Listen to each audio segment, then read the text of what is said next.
He's Marcus Spears, ESPN NFL analyst. You can see him Monday through Friday at 4 Eastern on NFL Live with Dan Orlovsky, Mina Kimes, Ryan Clark, and, of course, Laura Rutledge. How are you, buddy? Hey, man. DP, question. Yeah.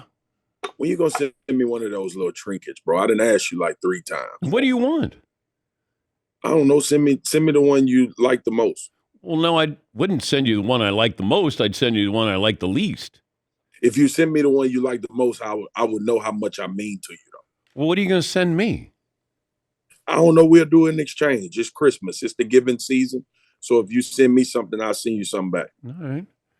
I'm going to send you a picture of myself so you can put back there by the fireplace. How about a picture of you hitting Orlovsky on NFL Live? I'll send you a real live video of that. I like that. Run it during breaks. I'd love that. I'm glad you'd pound his face here. Which team is headed in the right direction, Colts or the Steelers, based off last night? Steelers, I believe. I think Kenny Pickett took a step forward last night, DP, especially making that critical drive to get in the end zone, making some really good throws. And you can see the rest of the team starting to find that believability. He turned the football over early, which rookies do. That's what they do. But I think last night was like one of those, you know how we have these young quarterbacks, man, and they have those moments you kind of reflect back to if they start playing well. I think this game, you'll point to that. The out route to Freiermuth was a huge throw. The confidence that he had in George Pickens, you see that kind of relationship starting to evolve, 2 young players getting on the same page. I just think right now, even the one Deontay dropped in the end zone was a really good throw. I think right now you're starting to see kind of transition into him being the guy and guys believing that they can win with him at quarterback, which in turn does a lot for his mental and how he goes about his job going forward. Help me understand the situation with Zach Wilson that Robert Saleh said when he's ready to roll. Yeah. But he wasn't injured on Sunday, was he? He was in. He wasn't injured, DP, but he's not ready. He's not ready, man. I said it last week when we were on Get Up. He's not ready. He needs to mature more. And two, you know this as well as anybody. You've been covering sports before I was born. The New York market is fragile, bro. And when you make a mistake like he did in that press conference by saying he took no responsibility or didn't feel responsible, that mentally for a coaching staff and the other guys in that locker room said, hey, man, you might need to sit down a while because you don't understand right now the magnitude of the job that you have. And that's fair. Like a second-year quarterback dealt with injuries his rookie year, dealt with injuries coming into this season, not understanding like the responsibility and full totality of a quarterback beyond just playing the actual position. Because he wasn't playing well either. Like, we can't make an excuse. He wasn't playing well. And then we see Mike White have the success, albeit against Chicago, but still, you see him have success. You see a better operation from this offense. And I think now you just need growth and maturity. And maybe you do that from the sideline, watching other guys and veterans play. I don't want people to get it misconstrued, DP. Mike White is not the savior, okay? He's not going to ride in on a horse and the New York Jets are going to do what Nick Foles did with the Philadelphia Eagles after Carson Wentz went out. But I do believe there's a maturity trait to him and understanding that this is what I need to do in order for this team to have success, as opposed to Zach really knowing that right now. So I think Robert Saleh needs to stick with Mike White until he doesn't. And when he's saying the meaning of he's not ready maturity-wise to handle what he's being asked to do, let alone playing bad football. More likely to be a bust, Zach Wilson or Trey Lance? Zach Wilson. And DP, I remember coming out of the draft, okay? My first question was, why is Justin Fields not being considered for the second pick in this draft? That's number one. Trey Lance has a little built-in insulation because Kyle Shanahan is so phenomenal at play calling that he can hide a lot of those flaws. I know a lot of people have a lot of respect for Mike LaFleur. That's the offensive coordinator with the New York Jets. and what he's able to do. I mean, they put up 300 plus yards with Mike White last week. So it's not offensively. You got weapons there from an offensive standpoint. I think Zach Wilson coming out of BYU, and I said this, DP, during the draft. If you're going to be the second overall pick coming out of Brigham Young, you need to light the world on fire.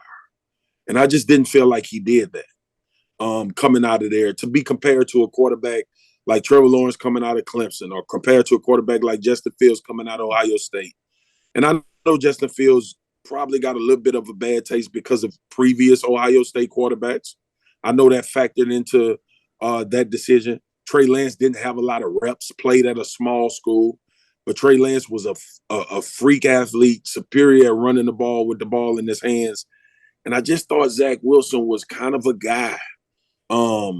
Zach Wilson, to me, does nothing better than Daniel Jones when it comes to arm strength, when it comes to athletic ability, when it comes to potentially being in the right system and how you can be a really good quarterback. And the other thing, DP, he's frail.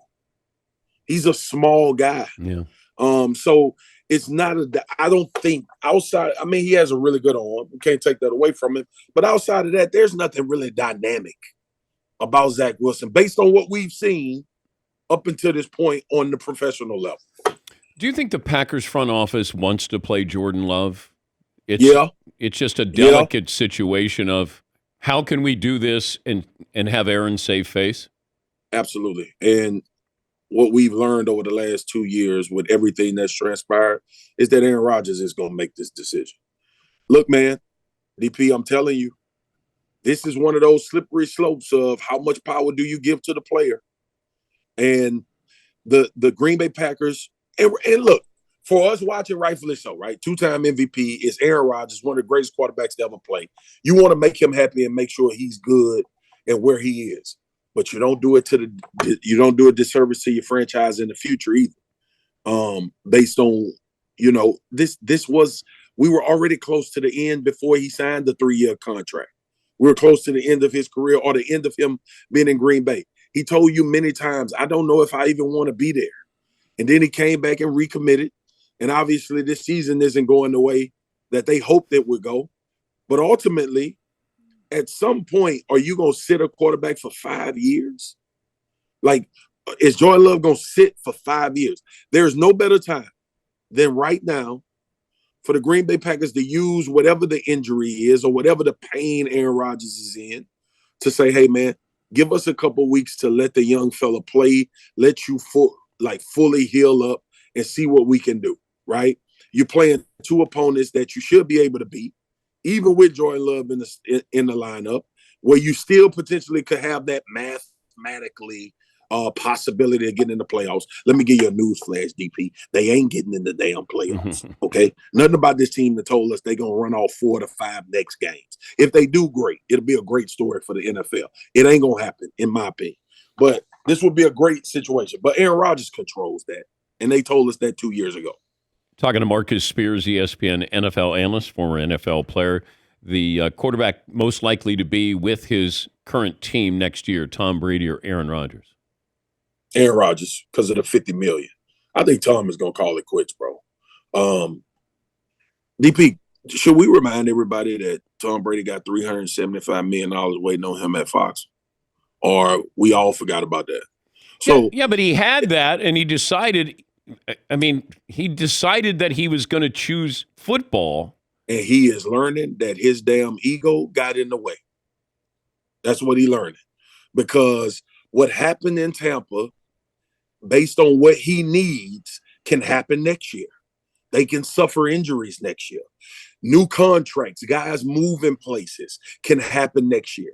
Tom Brady, who we consider the greatest of all time, and I think that's fair because of what he's accomplished and what he's been able to do. But right now at 45 DP, as much as we talk about his greatness, threw for 5,000 yards last year, he still got some gas left in the tank. His success is predicated on what's around him. Let's not get it twisted, okay? There's no coincidence that a couple years ago, LeBron James won a championship because AD was healthy and a young player and ascending. When you get to a certain age, when you get to a certain point in your career, and I'm not saying quarterbacks are not dependent on what's around them. Obviously, we know that.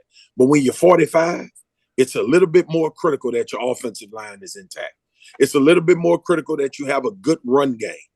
It's a little bit critical that you have an offensive-minded coach that can put you in position to be successful. Right now, it's a bunch of disarray in Tampa. So even if he decides to come back, is Tampa the right place? We don't know that.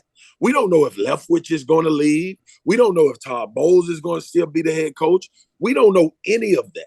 There is nothing in Tampa right now outside of if Tom says, I want to come back, that's etched in stone.